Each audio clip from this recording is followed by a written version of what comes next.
Јас сум Јосип Дамјанов, коосновач на FitKit мобилната апликација.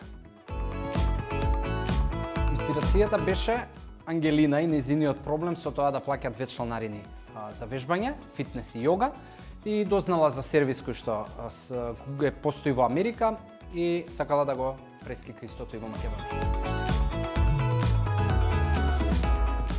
Дигитализацијата, како и се друг сервис кој што постои, е еден начин еволуција на пренос на услуги, на продукти.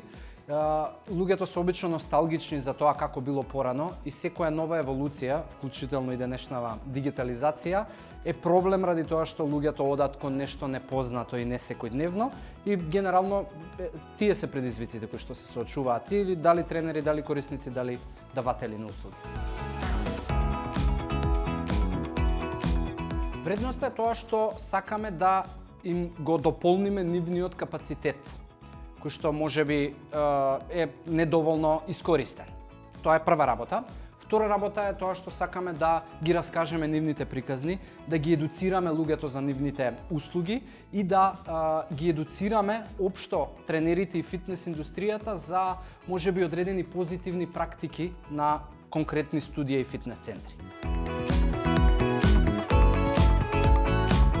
Првично ни беше шокантно дека се затворија комплетно фитнес центрите, но од друга страна не оставивме голем период за да бидеме у шок и да чекаме да дојдат старите добри времиња.